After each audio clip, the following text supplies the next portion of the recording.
Hello, and Hey now. welcome to an episode of Garbage Hey Game now. Club, a CyberGarbage production. I'm Nick Limon, and joining me today we have Joey Thimian. You're right, I don't like it when you say it.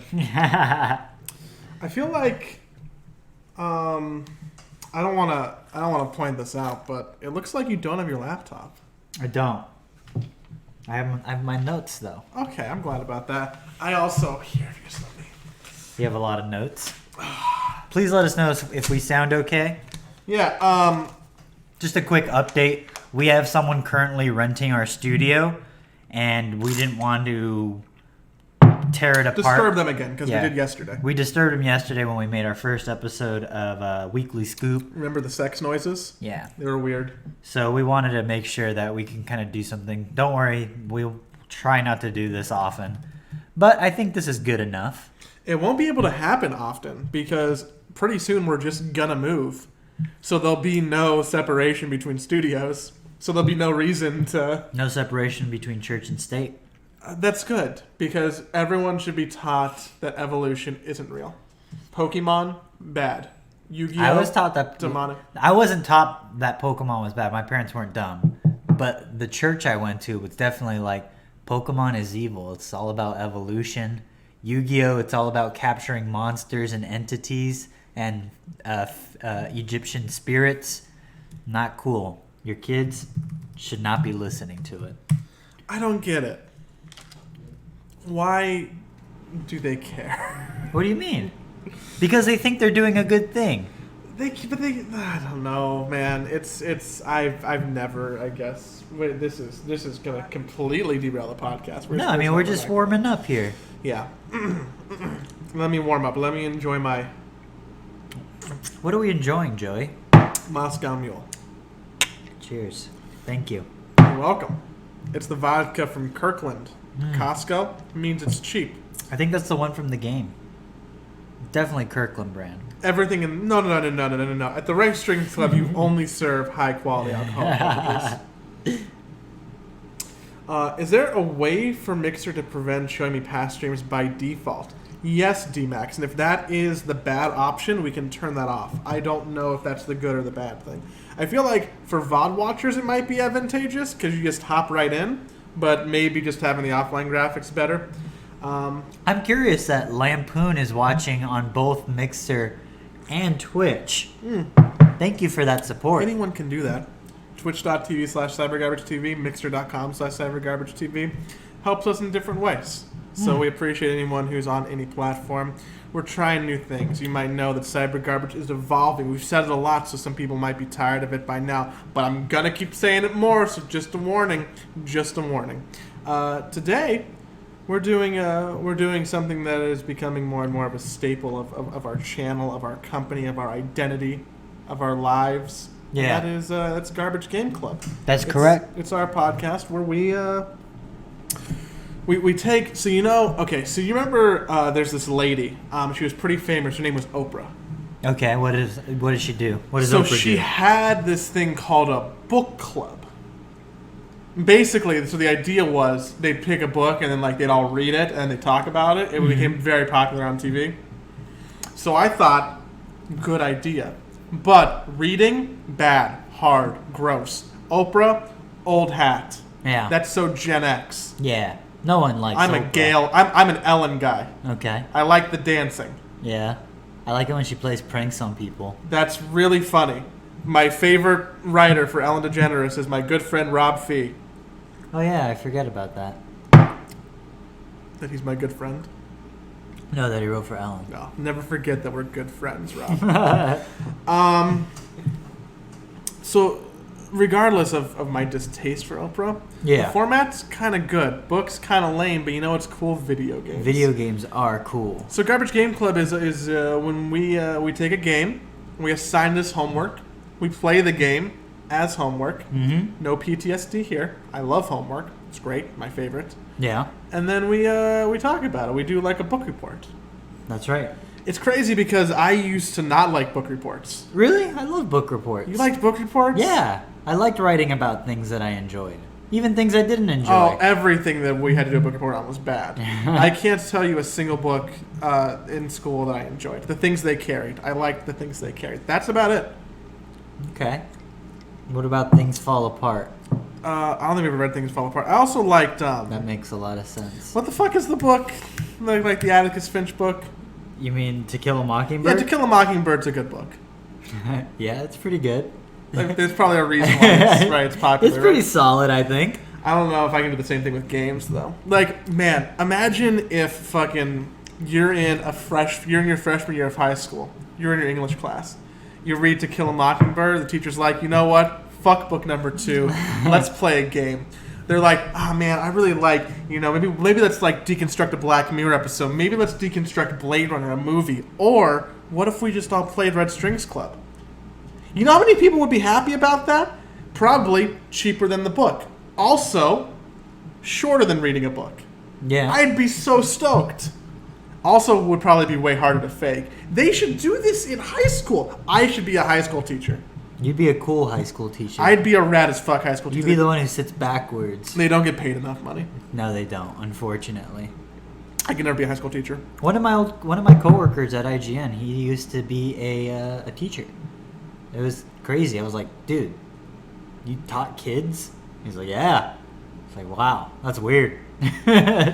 Now you talk about video games. I feel like there's also too much politics in it, like behind the scenes teacher waiting room like staff room politics. Yeah, staff lounge. Staff lounges would probably be icky. I think maybe I can get away with like community college professor. Every time James uses the K-Cup, he leaves his K-Cup pod in the machine. He doesn't throw it away, and I'm sick and tired of James's shit. Unironically, Coral is at the attack office I know. and fuck her. Yeah, that's a bad habit. Sorry, Coral. I love you, but sorry, don't do that. One of my life to do checkoff lists is that made sense.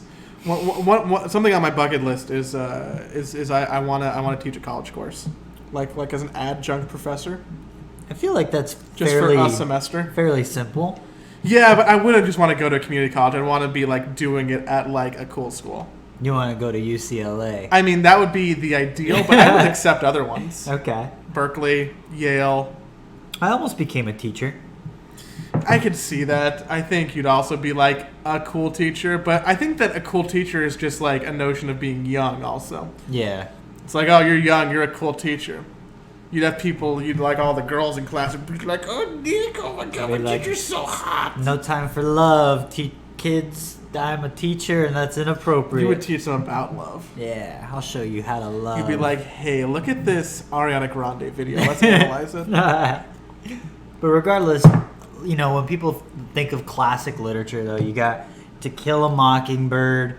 You got like Great Expectations, Tale of Two Cities, Romeo and Juliet, Macbeth. All of these things, even movies to some extent. I've only read 3 of those. They have a pantheon of some sort. You've got, Citizen Kane. You got Chinatown. You've got so many movies. But what about games? I wouldn't say that there's a lot of games that are considered like these are textbook examples of what games should be, what they can be, and what possibilities lie within. Well, hold up a minute. Couldn't you, if you broke that down by genre, you'd be like Metroid, Mario Brothers. Well, I think Halo. Even Metroid, I wouldn't put that on there. Well, are you talking about are you trying to narrow this down from like a story thing? Because there are those archetypes of games. I think gameplay though, like the things that make the things them, like the thing that makes the medium unique unto itself. So it's a blend of story and gameplay. I would put something like Mario because that was oh my gosh, that's so loud. The basis for how gameplay unfolds. I think Tetris is another good example. Even though there's no story, I think it's a textbook example of playing and tangibly affecting the world. And I think recently we had a discussion where we think Undertale might be a game that is kind of a paradigm of gameplay and story like coalesced and combined. Maybe if you can divorce it from my mind of what Undertale has become, then yes. I mean, that's fine. If you ignore all of that, I agree. There's with also you. theater kids, you know, so it's like a similar thing. Oh my god, I can't wait to play Othello.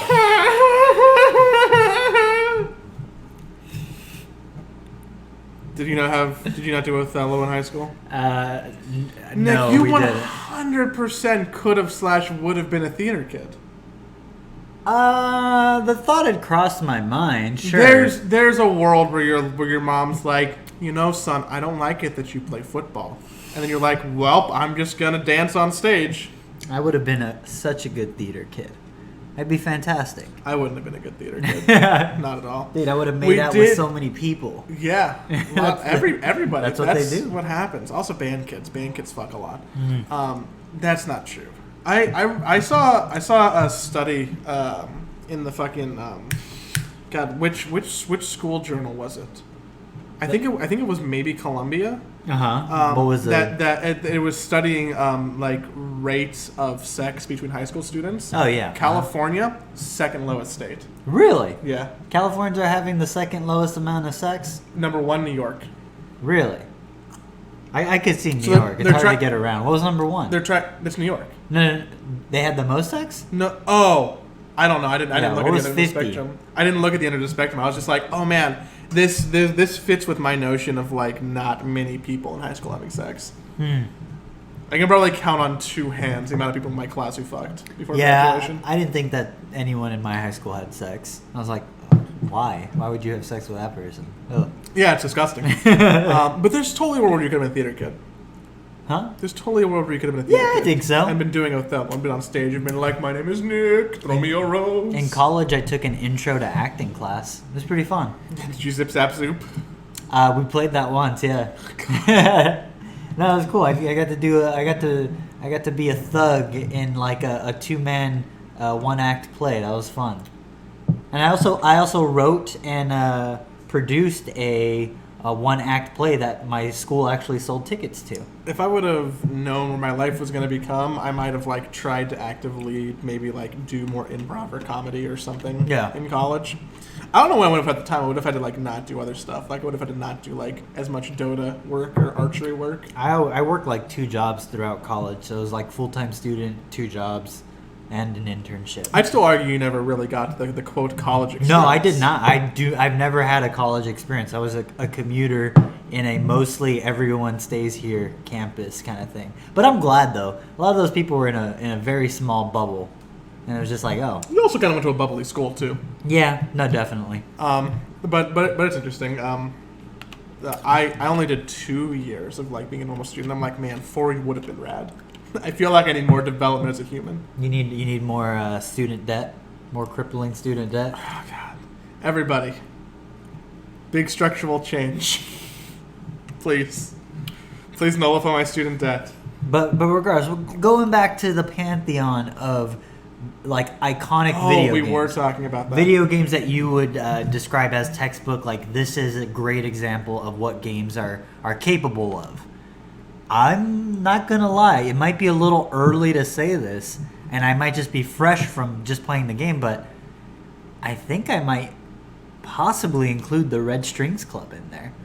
It'd be like one of those like it'd be like a week's assignment in a intro to philosophy class, and I think it would do well there. Are you like... Man, that's like, hold up a minute. It's a big deal. This is you're like introing the game that we're talking about today with being like it should be held up on that high of a pedestal that everyone should be critically thinking about it. I think that it does a lot of interesting things, and I think it asks interesting questions that most people think about on a daily basis but never confront. I disagree. I don't think most people think about the themes of the Red Strings Club, and that's inherently a problem with humanity because most people are walled off from these ideas. We'll get to what these ideas are. What is the Red Strings Club, though? Because my understanding is that it is a game published by Devolver, who in recent years has had a pretty solid track record, made by the people who made Gods Will Be Watching. Correct. Which is a game that got mixed to negative mixed reviews. Yeah, it but was had a bit of a cult following. for sure. So a lot of people who were into Gods Will Be Watching, which, disclosure, I never played, were really excited when Red Strings Club came out, which was a game from 2018. Correct. It is made by a small team. I believe they are located in Spain, and they are called Desconstream. And a lot of Spanish-speaking developers, which I think is super rad. I love supporting fellow Hispanics in the gaming industry. I think that's really cool. But the Red Strings Club is a point-and-click, narrative-heavy game that has some light puzzle mechanics, but for the first and foremost, it is telling you a cohesive story from beginning to end. It takes you about 3, probably no more than 4 hours to complete. And it is the tale of a cyberpunk city and a small bar that lies within its reaches called the Red Strings Club.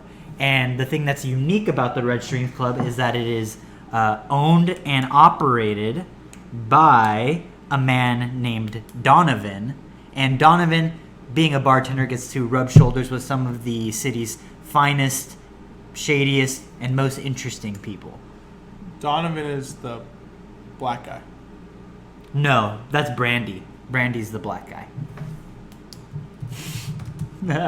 I wrote it down. I wrote character introductions down.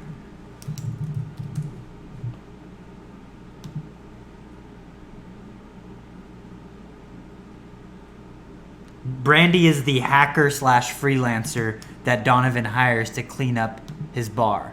He also happens to be Donovan's lover. Or his partner, I should say. I'm still actively doing research because I don't. Yeah, it's Donovan's the bartender.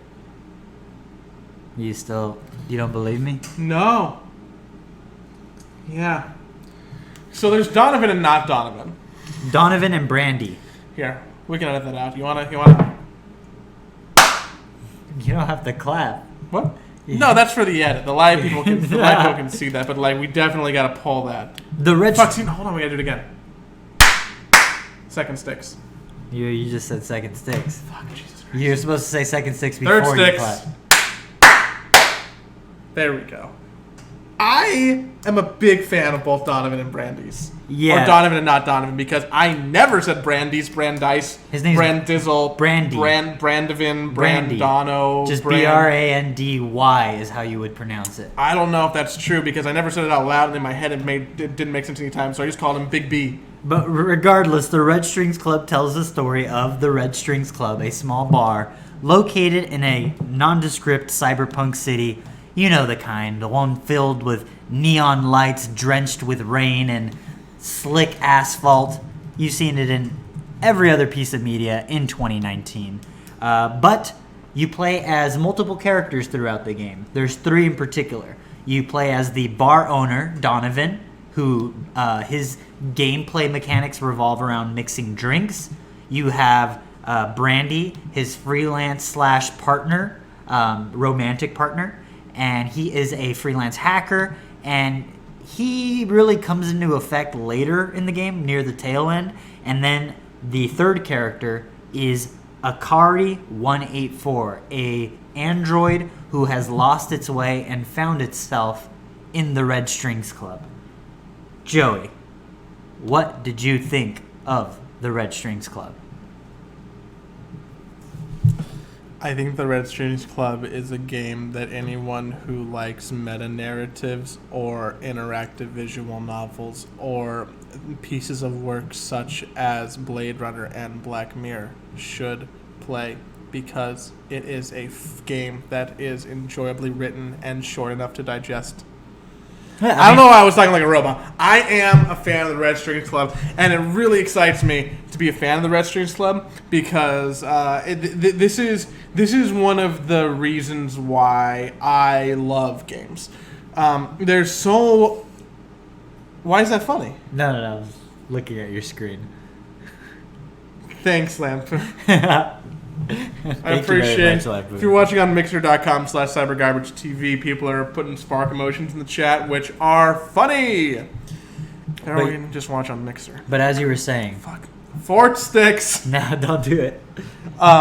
as I was saying, Red Strings Club is one of the reasons why I enjoy gaming so much. Yeah. Because when you're a quote-unquote gamer, soft art gamer, not hard art gamer, you those are the gamer gators. That's what you call them. No, they're hard art gamers. Oh, okay. Gamer gator.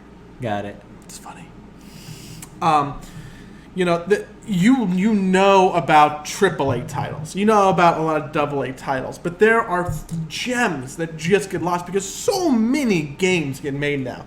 I remember a point in time, not to sound like an old man shaking his cane, where you can almost keep track of everything that came out. Yeah. You can look at a release calendar. You can just be on Steam in the early days, and it would just be like, hey, I know what games are coming. But now, with so many cool indie projects being made all the time and being released all the time, it's impossible to keep up with stuff. So some stuff just passes you by. And I think it is a goddamn shame that the Red Strings Club was a game that passed a lot of people by and didn't get a lot of attention. Even though I can argue that we learned about it because it did get some attention, it did get a lot of critical praise. Yeah. But it wasn't something that in the moment I'm like, I have to play this right now. Mm-hmm. It was something that we played for the show as like a project because we think it might have been interesting. And everyone who gave it positive reviews was right. Now, what's interesting about the Red String Club for me is that it's not very much of a game in the sense that, Castlevania is a game. Right. I'm not running around and, fighting or using all my mechanics all the time. Or there's no losing. Unlocking new areas or losing.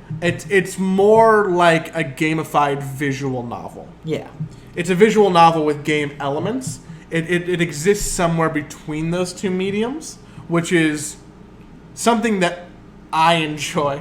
And I think unlike a lot of games that include like visual puzzle or visual novel-esque puzzles, it's usually pretty arbitrary what those puzzles are. It's usually just like, hey, you need to find this key and, you got to figure out or you got to build a key that gets thrown into whatever slot or whatever, but it has no bearing on the story. Mm-hmm. But every bit of every playable moment in Red Strings Club supplements some sort of greater theme that I think that the game is trying to convey. There's something tied to the gameplay. That puzzle is meaningful. It's not just a game. There's something that the game's trying to say by introducing this mechanic.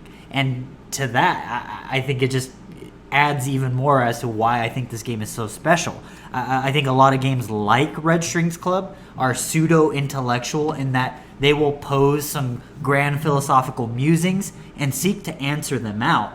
But unlike those games, Red Strings Club isn't interested in answering the questions about what does it mean to be human? What does it mean to be good? It poses those questions, but it's really just interested in finding out what you think about those questions. And sometimes it asks questions that'll make you feel uncomfortable, and in doing so, you're forced to confront something that you thought you would never do. It's a thing that always pops up in the back of your head that's saying, hey, do you like yourself? Oh, I'm just going to put that down and just not think about that very much. If you can... How many games off the top of your head can you rattle off that have made you very introspective? Probably just like 2 in all honesty. Okay, we're assuming one is the Red Strings Club. Yeah, one is the Red Strings Club. Okay, recency bias. Uh-huh. In our memory. What's the other one? I would say it's probably something like Final Fantasy VI.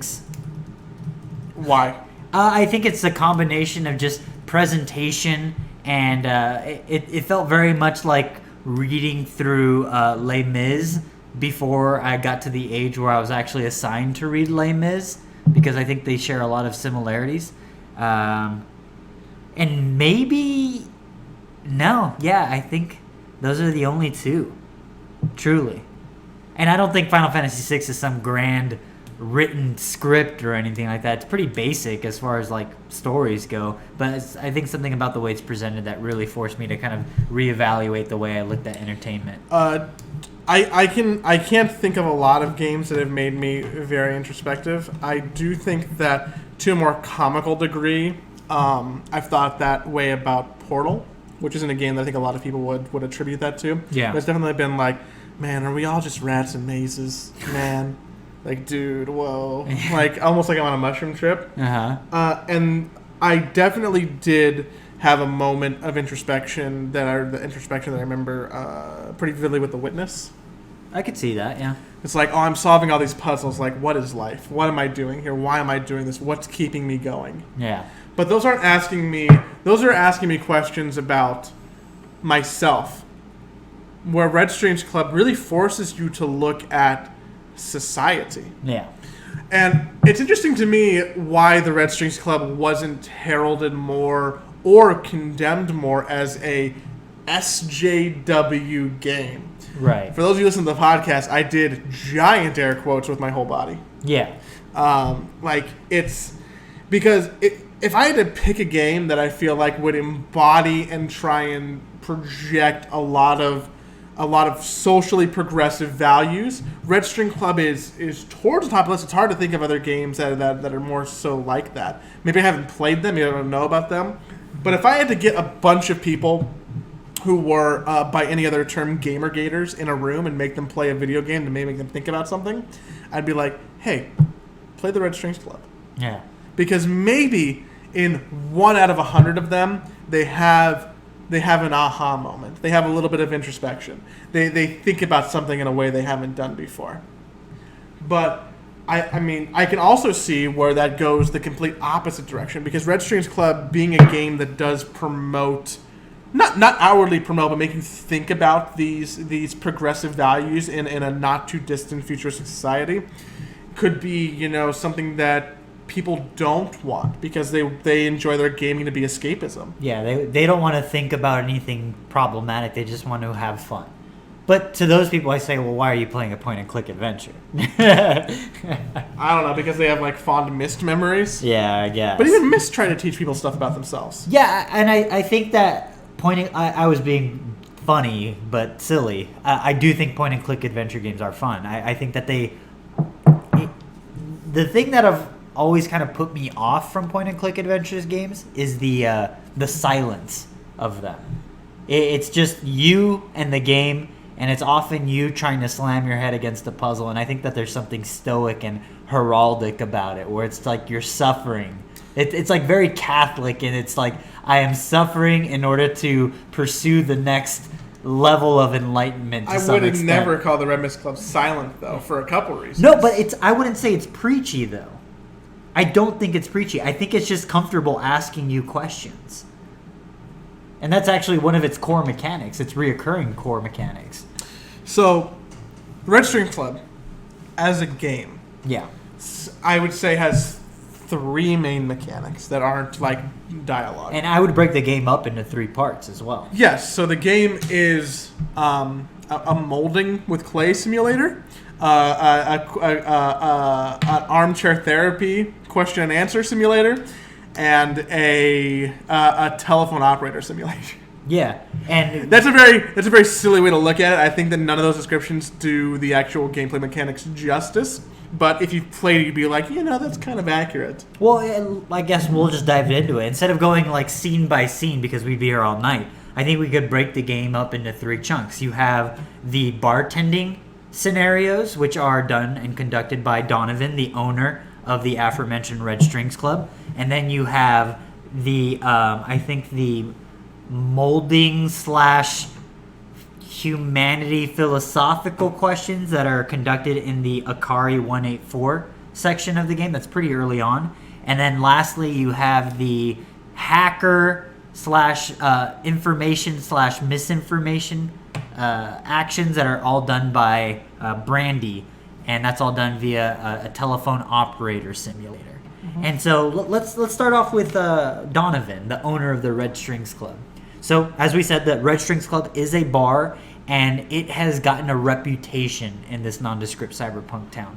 Everyone loves the Red Strings Club, even though they don't really have any money to promote the Red Strings Club. Everyone knows about it. And it's not through always word of mouth. packed. When we're in the Red Strings Club, there's just you and a patron. It's always empty. It is always empty. And so this part of the game, it revolves around trying to solve the central message, the central question of the game is there's this giant company named supercontinent. Supercorp Unlimited Ltd. Yeah, it's a very generic name. It's Supercontinent, and they are trying to release this model of android who has now joined the Red Strings Club. It is Akari, the Akari series, and the model that you have in your building at the time is 184. And they're trying to introduce this robot this android into the world, and this android is an AI that will help make your life better via, mirror neurons, just by emulating good, proper behavior and understanding what makes people happy.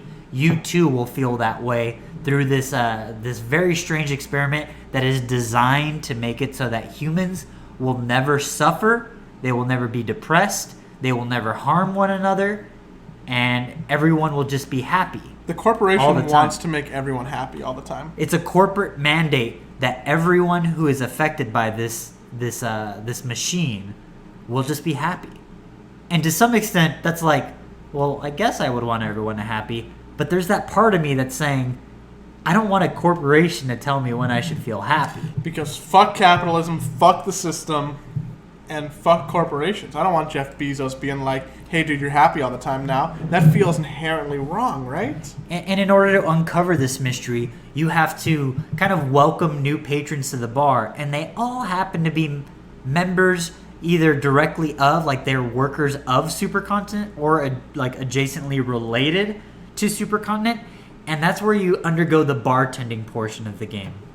It's all about making mixed drinks that you are like...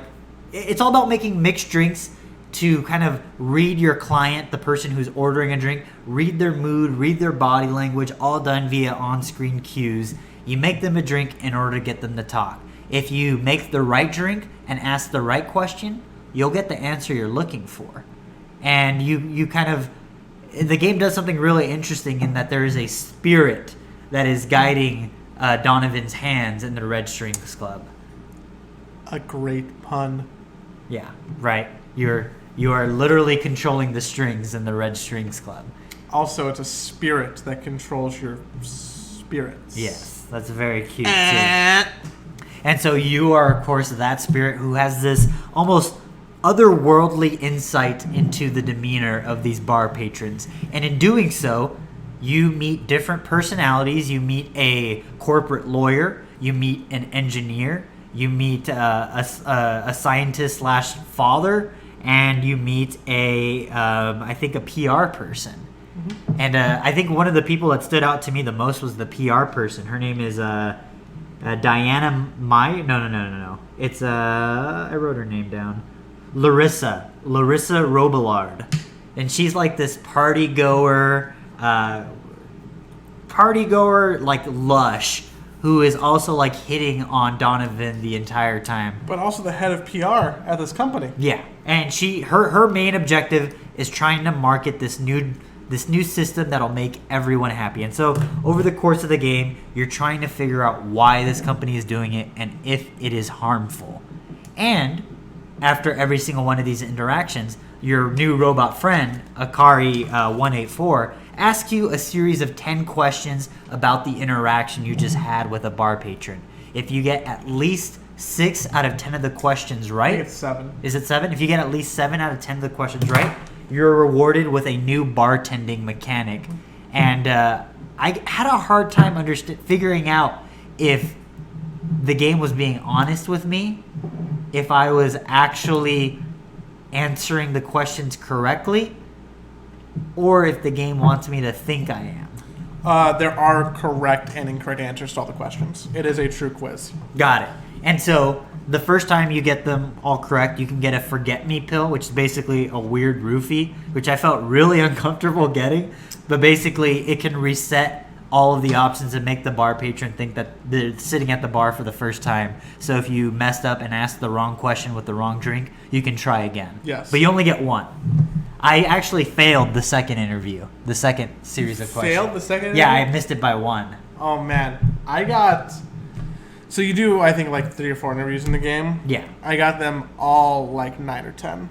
And so something that I've always enjoyed just as a human personally, is I've always liked kind of being an armchair psychologist, like for my friends, listening to their problems, trying to diagnose what people are saying in subtext, trying to infer actual feelings and meanings, even if there's not a lot of clues for it. So, as someone who inherently likes to do that stuff, who likes to deconstruct people, it's really cool to see that they gamified therapy almost. Yeah. Because you're having this conversation with these bar patrons. You're trying to pull information out from them. You're listening to their personality. You're reading subtext in their voice, even though they don't have VO. They're just that kind of noise. It's all text. It's all text. But you have to read into these people, into their minimal body language, and you have to decide what they're actually saying, what their actual goals are, what they mean, and what they're being sarcastic about. And I can see why that might be difficult, and why that could be frustrating, and why that might not be a mechanic that appeals to a lot of people. But for me, as someone who likes to do that to their friends, it was really cool to be able to be like, I think that this person is being disingenuous, even though all of the text would lead you to believe that they're being genuine. But you're like, no, I just have a feeling. Like, I have a gut instinct feeling, and then, bam. Like, you're right. Mm-hmm. So, I think that the game, in a sense, in the interview portion, played into something that I enjoy and like a muscle that I have that's pretty strong, which made me enjoy it as an experience even more, because it was very self-indulging. And I think that the game does ask questions and has the subtlety that make you really evaluate what the game is asking. Like, especially in the interview after the interaction with the party-going PR person, Larissa, one of the questions that Akari asks you is Larissa attracted to you? Is Larissa attracted to Donovan? And I had to really think about that one for a second, because she is extremely flirty. She mentions how horny you make her, all these things. And it's like, well, clearly she's attracted to Donovan. But there was a moment where I had to think, like, is she really attracted to him? Or is sex something that is just something for her? Is like, oh, that's just a normal thing. Like, this is a thing that I have sex with everyone. It's not really that big of a deal. You can go down a real rabbit hole of, like, guessing and second-guessing yourself. And, like, what do you want to believe? Because in my mindset, she is a Dionysus-like partygoer, where I think there's a lot of allusions to Greek mythology in this game. So she was the natural Dionysus party-going, orgy-esque person. I need to take a moment. Is it not Diogenes? No, that's a different person. Dionysus is the god of partying and orgies. Go on. Sorry. And so I was just forced to ask, like, is she actually attracted to me? Like, on anything outside of any, like, pure physical level? And, like, I just answered yes, but I had to really think about it. I'm like, well, maybe she's just like that with everyone. So maybe she's just not attracted to you, because that's something that's commonplace for her. But the thing is, the game sold itself so well to me that I actually had to reevaluate a question like that and actually consider it seriously. And I'm just, the fact that the game made me do it, I'm like, damn, that's some good writing. Yeah, it's the game just has good writing, and it's not like it's fucking Atlas Shrugged or anything. It's not like it's this end-all, be-all War and Peace, like, wow, look, this is like the best writing ever. But if I was just rating it, I'd give it an A. Yeah. I'd give it an A. I don't know if I'd put it in a top 10 list of best video game writing ever, but for what it's trying to do, the writing is phenomenal. It's not that it's telling the most compelling story you've ever heard. It's not like you have the most compelling character development you've ever seen. But the writing holistically for what it is as a project is so crisp and pointed and intended. Every question you're prompted with has meaning. Yep. Every question.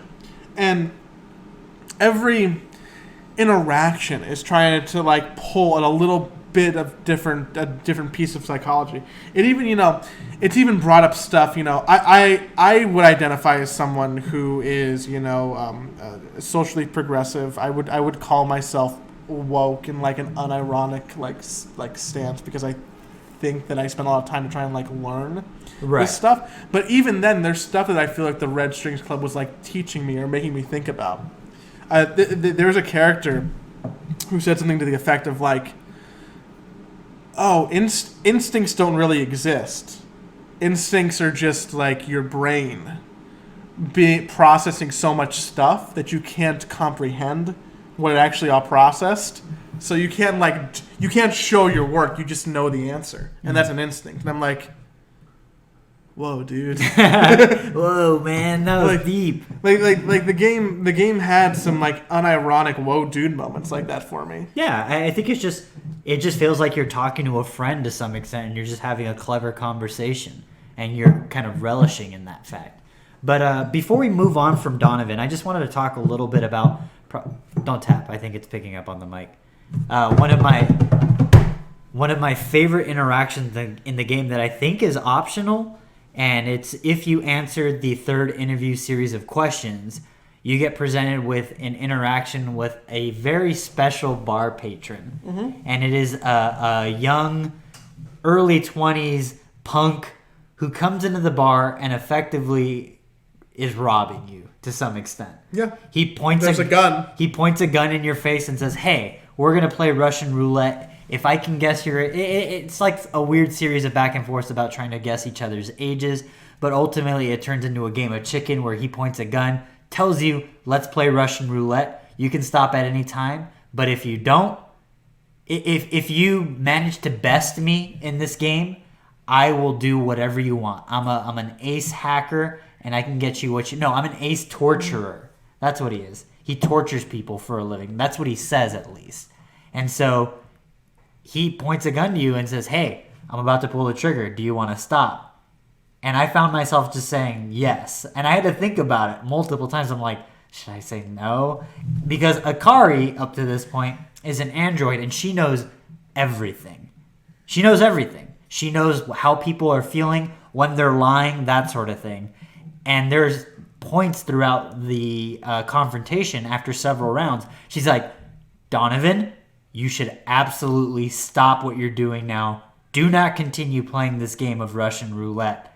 But I still found myself saying yes. Keep it going. Keep pulling the trigger. And then I got to the last bullet, or the last chamber. You're a crazy person. Got to the last chamber. The gun goes off, but he's a wimp.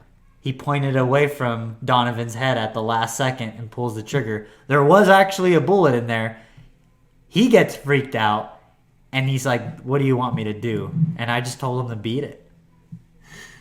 Told him to beat it. Yeah, I told him to get lost.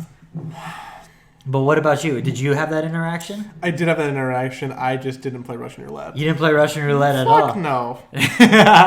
Fuck that. I got other shit to do. Yeah. It's great, though. I think it was such a fun and like exciting interaction in a way that most conversations in games aren't, which was lovely. But now let's move on to the second portion of the game that's introduced early on. It's the Akari 184 section of the game. It's pretty brief, but Akari is like the intro. Yeah, it's basically the intro. But Akari comes to you with knowledge that one of your bar patrons, her name was Ariadne, again, another Greek mythological reference. Ariadne, for those unfamiliar, helped guide Theseus, sorry. Ariadne guided Theseus. And the Minotaur? Yeah, through the maze to find the Minotaur and kill the Minotaur. So Ariadne... I did a play in 4th grade called Theseus and the Minotaur. I was one of the people who introduced it. I was one of the presenters. I came on stage first, and I was like, "Everybody, you're about to watch Theseus and the Minotaur!" And it was great. That's very They decided that I was the best presenter in the class, so I had to go on stage first. You're the narrator. They were very wrong. That's very cute. Well, like Ariadne, she is a inciting incident. She is the inciting incident of the game that causes you to try and explore what supercontinent is doing. And that's what Ariadne was doing when she was killed, unceremoniously killed at that. But basically, You begin this section of the game playing as an android named Akari. As I've told you, this is one of several hundred Akaris that exist, but Akari's purpose in this lab at Supercontinent is to get paying customers exactly what they want via body augmentation. This is, again, doubling back to the cyberpunk themes in the game. Up to this point, the game isn't particularly cyberpunk outside of some like neo-noir tones that it invokes, but this is hyper cyberpunk in that you are modifying people because they lack something in their life, and you plan to make it better by basically creating pottery-esque implants that you shape with your mouse, and you listen to music and shape via a clay insert, and you just add it to their body. So there's one person who wants to get more popular on social media.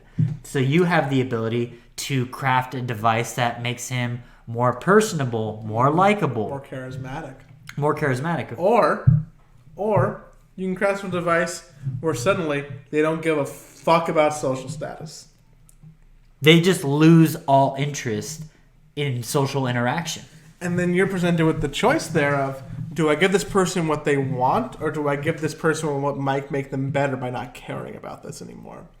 And whose job is it to make that decision? You, as the AI. but like in the grand scheme of things, what is best? And again, the game asks you, what do you think is best? And because I like to role play when I play games like this, so I was like, I'm just going to play the subservient android, and I am going to give the person exactly what they want. So the person who likes social media, great. You give him the implant. He says, it worked. Thank you so much. You have the ability to check in on your clients. But you know what?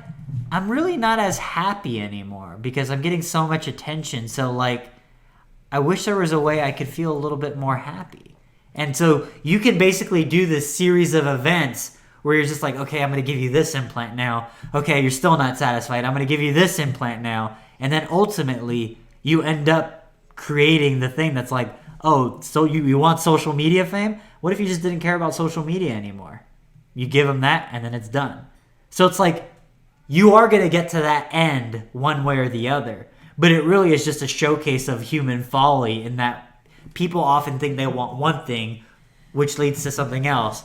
And then they realize really helps them. They didn't want anything at all. Yeah, I didn't play the subservient role. I played just like what I think I would recommend as Joey the human. Uh-huh. And I got them all right on the first time except for one. Yeah. And I'm like, okay, this makes more sense now. Like we're giving the. I didn't know that like you had to keep on redoing implants until you got them right, because I just like didn't see clients again except for one. One just kept like coming back, and I'm like, what the fuck? See, I never saw it as that I got it wrong. I just saw it as like an inevitable, they'll be back. And But I think it's how the game presents it. So. Yeah, they're never going to be happy. But one of the clients that you get brought in is someone who wakes up while they're on the conveyor belt of potential clients. And that's Ariadne. And Ariadne reprograms Akari to rebel against some of the more high-profile clientele that are coming into the factory. And these high-profile clientele are workers of Supercontinent, the creators of Akari, and Akari is programmed to give them exactly what they want. So if a person wants to be able to close deals, in theory, Akari is just going to give them the implant that's like, you are a master persuader. But because you've been reprogrammed, you can only give them an option that makes this deal closer uninterested in corporate affairs. In fact, after you give him that implant, he quits the company, and he is volatile against Supercontinent and any of its competitors. He hates mega corporations because of what you do. So you're directly manipulating all these people's like innermost feelings. Mm-hmm. And you're seeing like what happens if you just flip a switch in someone's brain.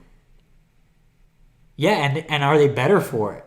Are they worse? Sure, they're a pawn in a grand scheme of this resistance that's trying to fight back against this mirror neuron invoked happiness. But like, are they? Who's the bad guy here? Like, you're actively supporting a resistance that wants to stop people from being happy. That's a weird thing to say. Yeah, and you know, You're going to eliminate depression, murder, rape? you extrapolate that and you're like, okay, I'm the person who has my finger on the pulse of these issues. Uh-huh. Most people aren't thinking about this and might never know about this. So, like, who are you to rip away someone's happiness and, like, make their ignorance even better?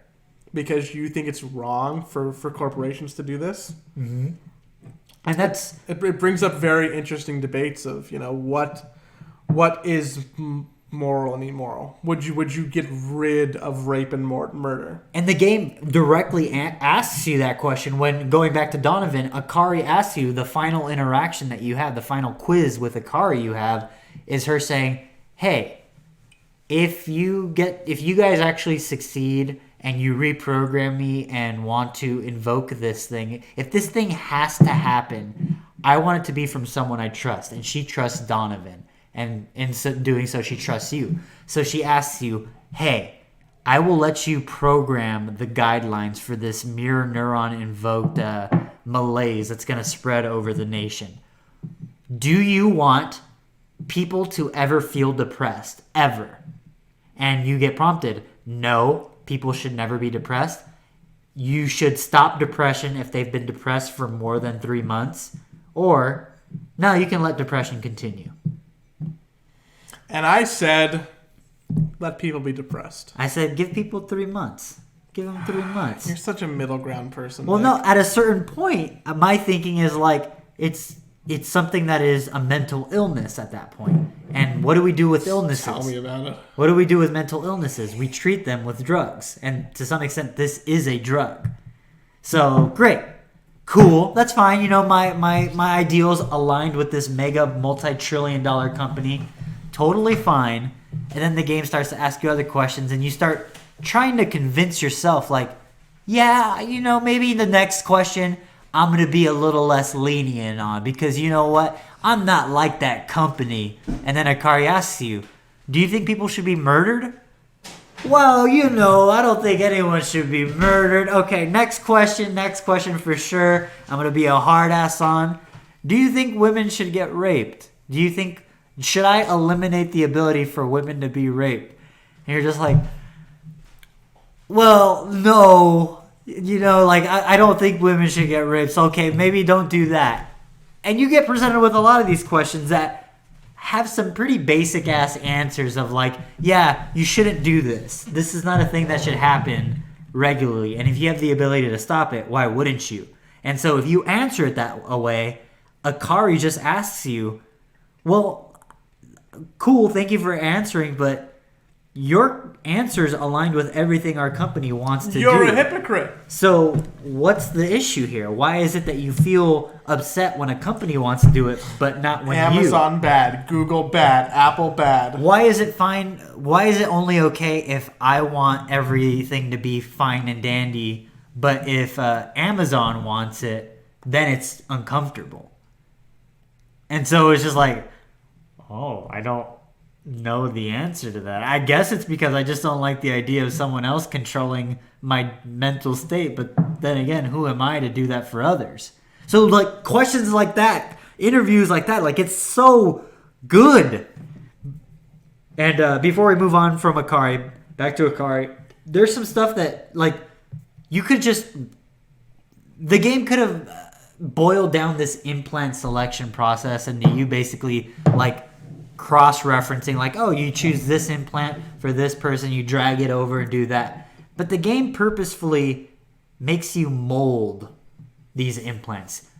Akari is not just... you're creating your world. You are creating art to some extent. You are fashioning something with your own two hands, something that we often don't think androids are capable of. There's some sort of artistic interpretation. There's a rough guideline of how a thing should look, but it never looks exactly the way it should. And that is a very important detail for an android who is ostensibly the next step of evolution for mankind. But then we get to the final act of the game, and that is Brandy. Oh man, we didn't even get to Brandy getting the employee to stop herself from killing herself. That's fine.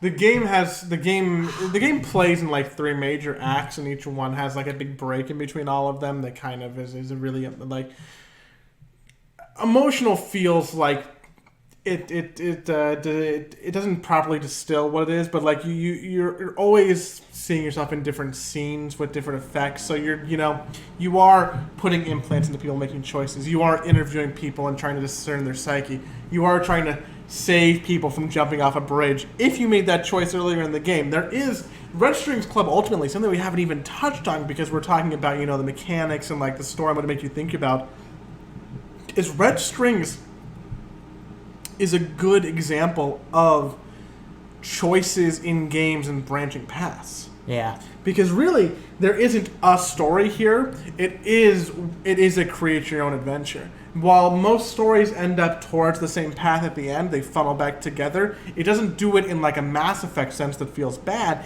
It does in a sense where you really feel like, Nick and my experience with the game were different.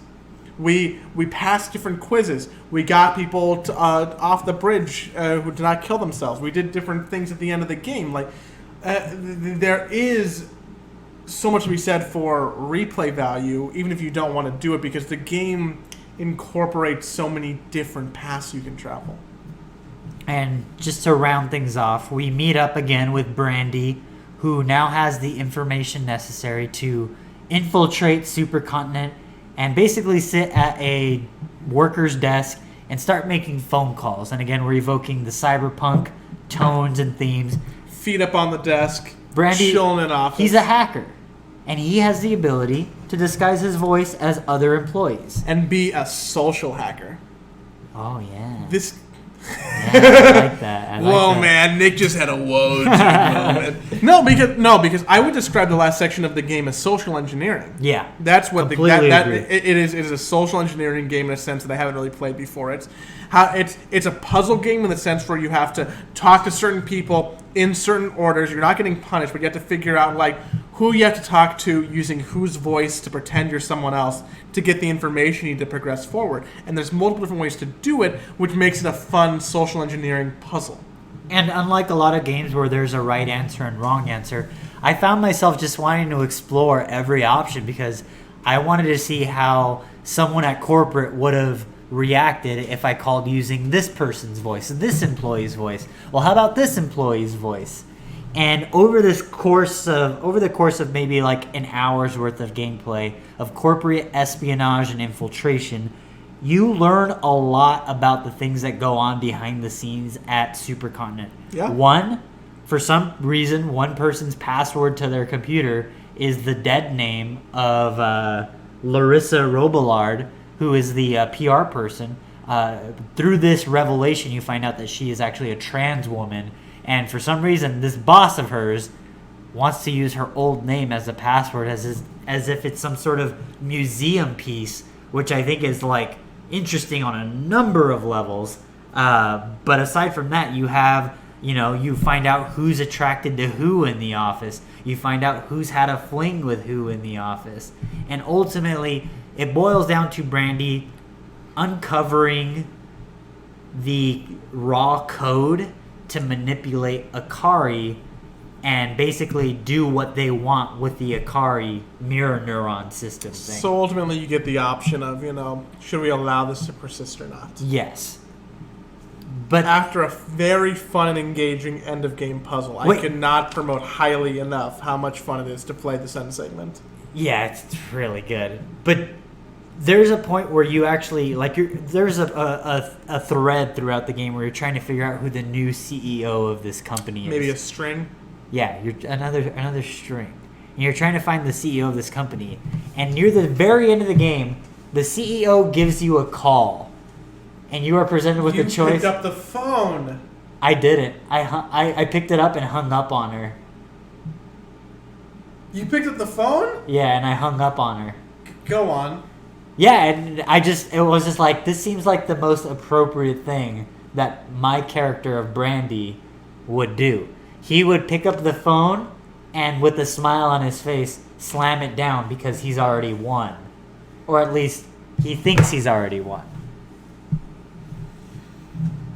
So you just injected the code in the system? Yeah, I never talked to what's her face, The new CEO. the new CEO. Yeah, I never talked to her. It was a CEO who was raised by Akari exclusively. So she is this like prodigy savant who understands humans the way an android does to some extent. I'm a little concerned that in describing the course of the game, we might have made it a little bit too confusing. Yeah. But Because there's so much, though. We could be here all night if we went scene by scene. There's so many layers. And there's not a fuck ton of characters, but there are a lot of characters, and they all serve a purpose. And the interaction that you have on each one on like a personal level as you're role-playing as these characters as a bartender, when you're talking to each other when you're talking to the characters in the office at the end of the game, it really shows you like different interesting subsets of humanity and different subsets of ideology of, you know, what is okay. What does a perfect society look like? Would you be okay? Like, why do we as humans allow some of these things like rape to go on? Yeah. When you know, technology could stop them. Why is AI bad if it can do so much to help us? Why are we scared of it? What is it doing for us in the economy? Like, it's struggling with all of these issues that really don't feel that much like sci-fi anymore. They feel like something that could be a real distant future. Well, I think that's the best part of sci-fi. Sci-fi is a safe space to explore the present. And I think that's always been the beauty of good sci-fi, is that it is something that is so foreign yet explores such familiar elements, and in doing so, we learn truth about the now. And I think that's something that the Red Strings Club excels at. Big spoilers for the end of the game. I think it's time we round this thing out. It turns out Akari has not been 100% honest with you. Shocking. The CEO is not interested in this program that is happening. Akari is the one who has been orchestrating it all. Akari has been the one who has sent all the patrons of the Red Strings Club to you during that night. She has been... Maybe she is the counterpart to the player. She's the puppet master. She is pulling the strings on her own end. And in doing so, she still wants to do good, but she realizes that by manipulating Donovan, by manipulating Brandy, she has, or it has the ability to benefit humanity in a way that's the cleanest and easiest overall. And so the game ends with the way it begins. The game opens on Brandy falling to presumably his death off the side of the building. And the game ends that way after Akari throws him off the building, out of the window and out of the building.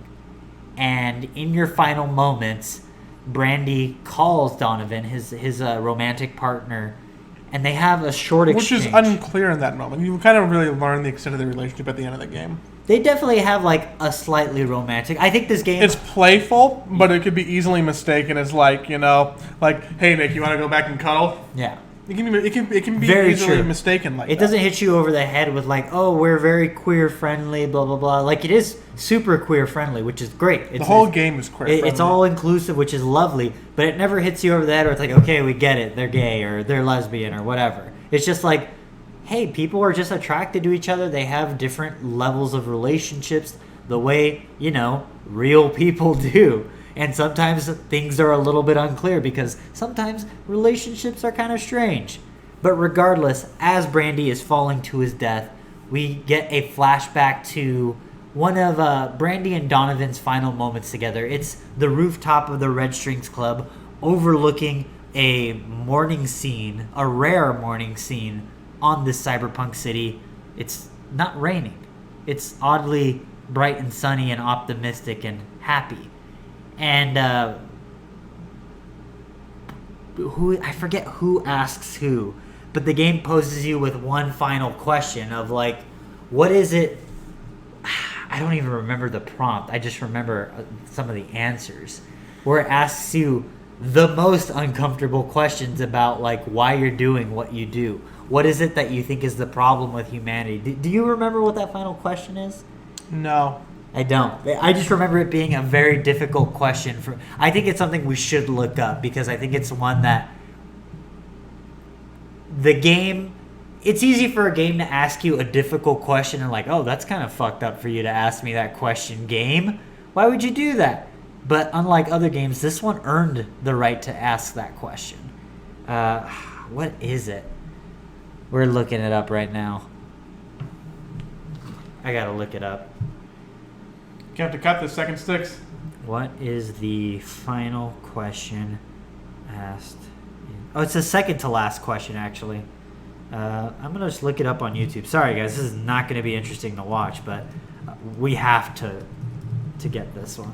We didn't pre-produce. Final scene. I'll just look it up on YouTube. Oh, I got an ad. How fun. How appropriate in a cyberpunk game.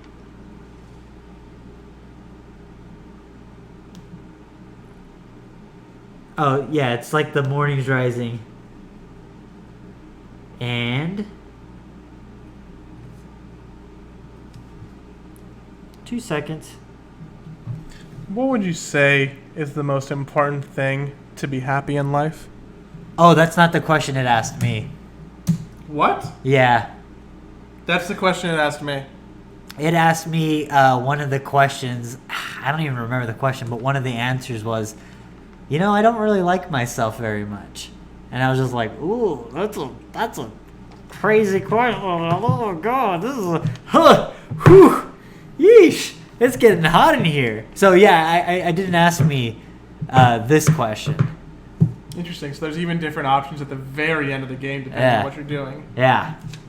That's pretty cool. I dig that. But the actual very last prompt that the game gives you is as Brandy is falling to his death just before the very end of the game is do you reveal basically Akari's master plan to Donovan, or do you just tell Donovan that you love him so fucking much?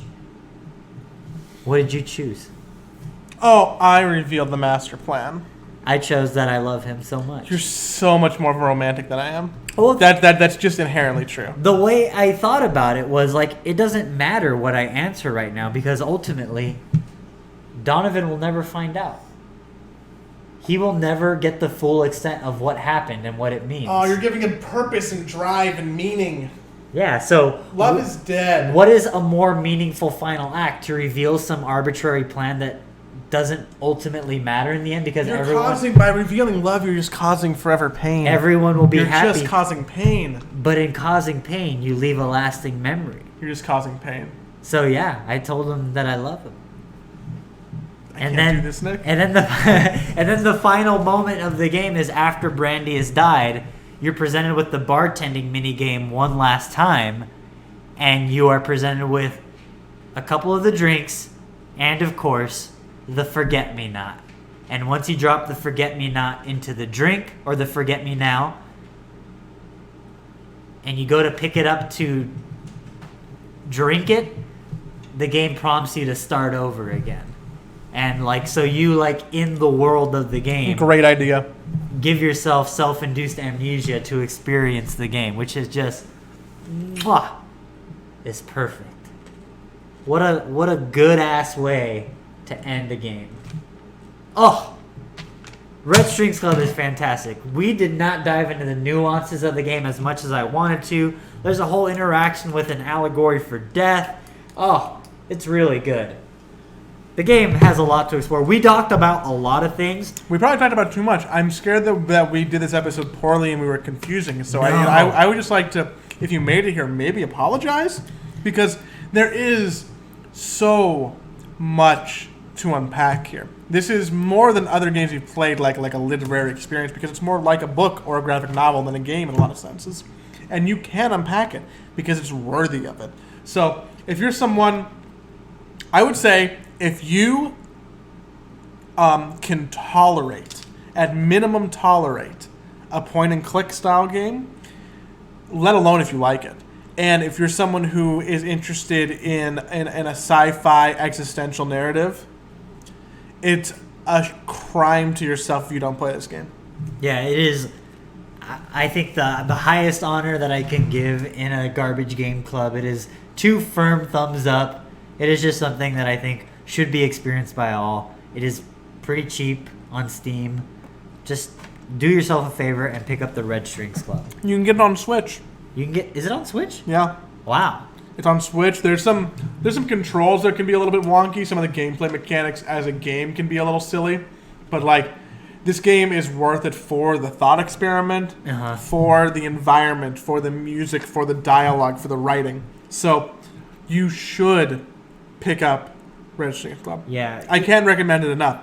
It's something that is inherently interesting and fresh, and it's something that I think it's one of those games that achieves cult status because when people play it, they want to tell people about it. And I want to tell my friends to try and play Red Strings Club if I know that they can tolerate that type of thing. If you're someone who just wants to play Halo, you're probably not listening right now. Yeah. Yeah, that's true. But if you were at all interested, if you can play a point-and-click game, if you like sci-fi narratives, if you enjoy watching Black Mirror, if you were a fan of Blade Runner, you need to play this game. Period. That's it. That was it. That was the Garbage Game Club. But Joey, I think it's time we announce our next Garbage Game Club game. And it's actually one that I discovered very recently. What is it? It is a new indie game that came out about a week ago. It is called A Short Hike. And it is developed, I believe, by one person. It is available on Steam and the itch.io store. And I honestly don't really know much about the game other than that it looks gorgeous. And I know that it is pretty short. It'll probably take you, I think, like 5 hours. How much time is it? Oh, wow. This is an hour-long game, everybody. A short hike. So, if you don't like homework, you can do an hour. You can do an hour. You can do an hour. A short hike will take you 1 hour to complete. It is. I bought it for $8 on Steam. An hour. So there you go. Try it with us. And please play Red Strings Club. Yeah. I know that a lot of the games on Garbage Game Club have been recommendations for different reasons. Obra Dinn is a recommendation because I think what it does in gaming is very unique. Very true. Faster Than Light, wow. Into the Breach. Which is made by the people who make Faster Than Light, is a recommendation because of what it can do with turn-based puzzle roguelike mechanics and as a Switch game. Sekiro is a recommendation because it makes a very new spin on action gameplay. Into the Breach is a game that I already talked about. Yeah. Red Strings Club, universal. Yeah. You need to try and play this game. I don't know a better way to try and get someone to do something. Like, I don't know how much I can gush about it. I don't know how much we can, like, endlessly talk about it. I don't know what the one word I can say to be like, I am more serious than anything else, you should try and play this game. But that's how I feel. You should try and play Red Strings Club because I think you'll enjoy it. It might make you think about yourself. It might make you think about society. It might just be an enjoyable story for you. You might have fun with some of the bartending mechanics. You should play Red Strings Club. And then you should play A Short Hike because that's going to be our next Garbage Game Club game. And if we can get you to, if we can get one person, if we can convince one person to play Red Strings Club, it's worth it. I will be happy. The Cake Bandit says, so check it out. Thank you very much, The Cake Bandit. Please hit us up once you finish it. I'd love to know what you think of it. But that does it for this episode of Garbage Game Club. We will see you next time for A Short Hike. Oh, fuck. Lampoon just donated Pocahontas goodbye GIF in Mixer. Thank you, everybody on Mixer. Thank you, everybody on Twitch. Thank you, everybody on Discord. Our Discord is Cyber Garbage. Nightfell. Yes, it is worth that $15. If you do wait for a sale on Switch, that's also like an even better deal, but it's worth $15 for sure. I did buy it on sale for $10. Remember, our Discord is cybergarbage.cool. Come hang out with us. Patreon. Our Patreon is patreon.com/cybergarbage. It is the reason for the season. It is how we exist. It's how we make the podcast. It's how we make our new show, The Weekly Scoop. Everything funnels in to Nick and me now as we have kind of rebranded and kind of changing the business up. So we appreciate all your support. We love all of you. I don't say that lightly. Thank you for all your help. Thank you for being here. Thank you for your hard-earned money. Thank you for your time and attention. Bye. Bye.